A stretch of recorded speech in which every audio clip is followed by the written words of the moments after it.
सत्ता, सियासत और अपराध मिलकर एक ऐसा गठबंधन बनाते हैं जो उत्तर प्रदेश और बिहार जैसे कई राज्यों में हर जगह नजर आता है। ऐसे कई बाहुबली नेता हैं जिन्होंने सियासत में दिलचस्पी दिखाई और लोकतंत्र को ठेंगा दिया। हम बात कर रहे हैं माफिया मुख्तार अंसारी की। अतीक अहमद भी इसी तरह से काम करते रहे। तमाम बाहुबली इसी तरह से काम करते रहे। मुख्तार अंसारी के करीबियों के घर बुलडोजर कार्रवाई लगातार चल रही है। यूपी का वो बाहुबली है जो पिछले 12 सालों से जेल में है, लेकिन फिर भी उनकी ताकत बरकरार है अपने क्षेत्र में। 1988 में मुख्तार का नाम अपराध की दुनिया में पहली बार आया। मंडी परिषद की ठेकेदारी को लेकर लोकल ठेकेदार सच्चिदानंद राय की हत्या के मामले में मुख्तार का नाम सुनने में आया। इसी दौरान त्रिभुवन सिंह के कांस्टेबल भाई राजेंद्र सिंह की हत्या बनारस में कर दी गई। इसमें भी मुख्तार अंसारी का नाम सामने आया। मुख्तार के बाहुबली बनने की कहानी किसी फिल्म से नहीं। छात्र जीवन से ही सियासत में हाथ आजमाने वाले मुख्तार अंसारी का नाम साल 2005 में उस वक्त पूरे देश ने जाना जब बीजेपी विधायक कृष्णानंद राय की हत्या में उसका नाम आया। गाजीपुर में ऐसी एक घटना 29 नवंबर 2005 को घटी।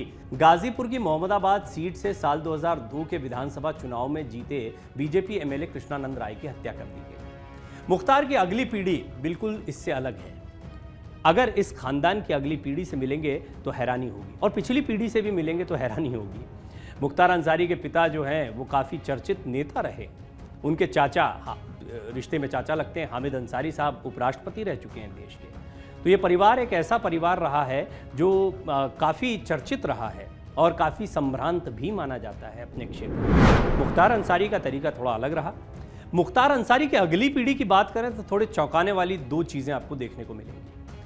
एक है अब्बास अंसारी, ये अपने पिता की विरासत संभाल रहा है, लेकिन वो शॉटगन शूटिंग के इंटरनेशनल खिलाड़ी भी हैं। दुनिया के टॉप 10 शूटर्स में शुमार अब्बास न सिर्फ नेशनल चैंपियन रह चुके हैं बल्कि दुनिया भर में कई पदक जीतकर देश का नाम भी रोशन किया है। लेकिन वो कहते हैं ना कि कारोबारी का बेटा कारोबारी तो बाहुबली का बेटा बाहुबली। गाजीपुर में मुख्तार अंसारी के परिवार की पहचान एक प्रतिष्ठित राजनीतिक खानदान की भी रही है।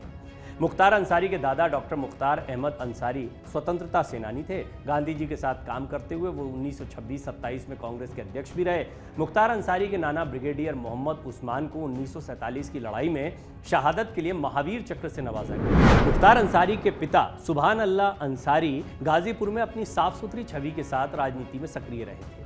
भारत के पूर्व उपराष्ट्रपति हामिद अंसारी रिश्ते में मुख्तार अंसारी के चचा लगते हैं, ये हमने आपको बताया।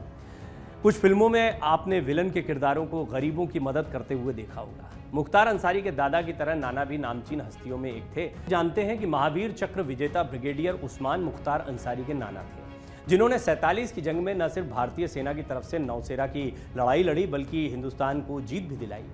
हालांकि वो खुद इस जंग में हिंदुस्तान के लिए शहीद हो गए। ठेकेदारी, खनन, स्क्रैप, शराब, रेलवे ठेकेदारी में अंसारी का कब्जा है, जिसके दम पर उसने अपनी सल्तनत खड़ी। मगर ये रॉबिन हुड भी माना जाता है अपने क्षेत्र में।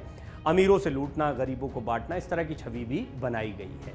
मऊ के लोग कहते हैं कि सिर्फ दबंगई ही नहीं बल्कि बतौर विधायक मुख्तार अंसारी ने अपने इलाके में काफ़ी काम किया है। सड़कों, पुलों, अस्पतालों और स्कूलों, कॉलेजों पर यह रॉबिन हुड अपनी विधायक निधि से 20 गुना ज़्यादा पैसा खर्च करता है। मुख्तार अंसारी की कहानी आपराधिक गाथाओं से भरी पड़ी है।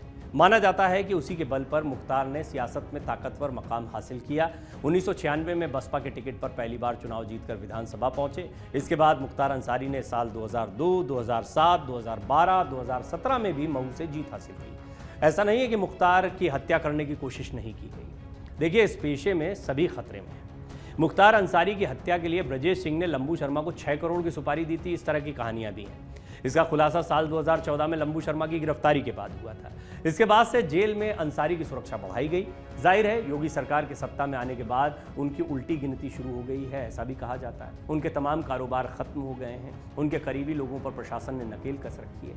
लेकिन इसके बावजूद मुख्तार अंसारी के परिवार से जुड़ी ये कहानियां काफ़ी चौंकाने वाली दिखाई पड़ती हैं। मुख्तार अंसारी एक ऐसा नाम है जो आज भी बाहुबली के तौर पर जाने जाते हैं। अपराध की एक पूरी पृष्ठभूमि उनके पीछे दिखाई पड़ती है। लंबे समय से जेल में बंद हैं, इसके बावजूद कारोबार करने का अंदाज और तरीका वही है जो अतीक अहमद का या किसी भी बाहुबली का है।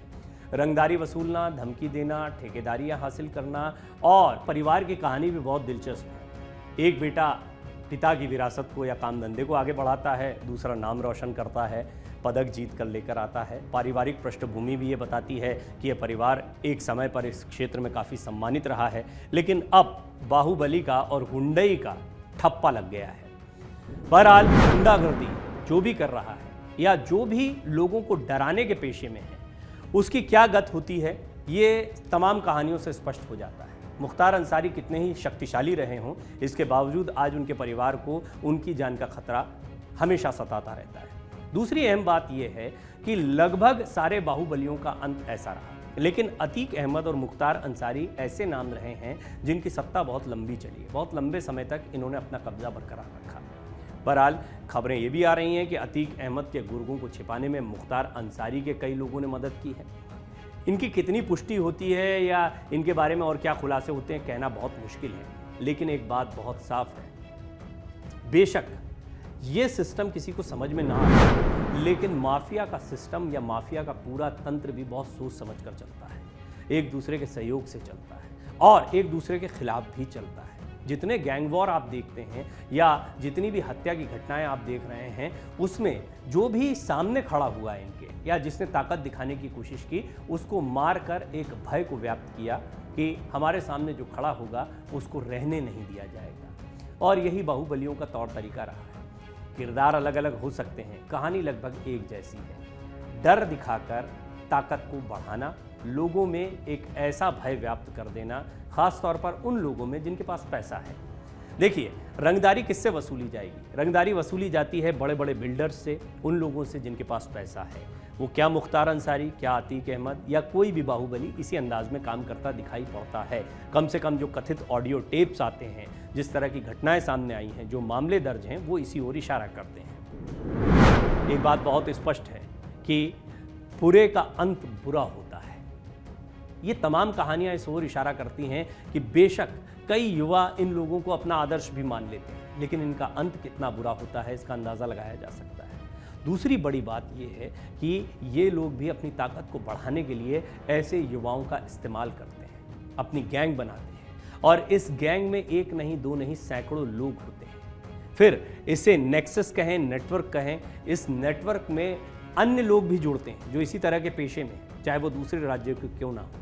अपने आप में ये तंत्र, ये जाल इतना बड़ा है जिसको भेदना बहुत मुश्किल है और पुलिस के बीच में ये चोर पुलिस का खेल हमेशा चलता रहता है। अपराध मुक्त उत्तर प्रदेश की बात अब सरकार करती है। अपराध मुक्त करने के लिए प्रदेश को काफ़ी प्रयास किए गए। आपने विधानसभा में देखा मुख्यमंत्री योगी आदित्यनाथ ने किस तरीके से कहा, किसने अतीक अहमद को आगे बढ़ाया।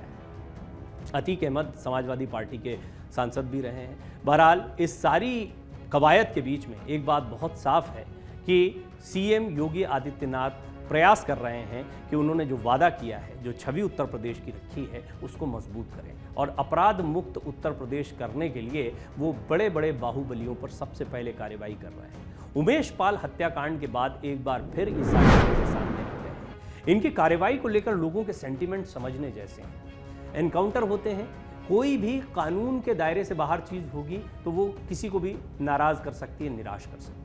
पुलिस की अपनी बात है, अपना स्पष्टीकरण है, सरकार का भी स्पष्टीकरण है कि अपराधियों ने भागने की कोशिश की, पुलिस पर हमला किया और मजबूरी में पुलिस को इन्हें ढेर करना पड़ा। इस सब के बावजूद क्या एनकाउंटर्स करने से इन गुंडों में, इन बाहुबलियों में, इन तमाम गुर्गों में एक डर का माहौल बना है?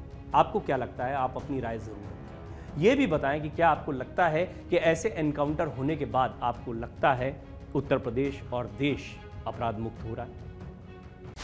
डाउनलोड करें अमर उजाला ऐप और पाएं खबरें लगातार।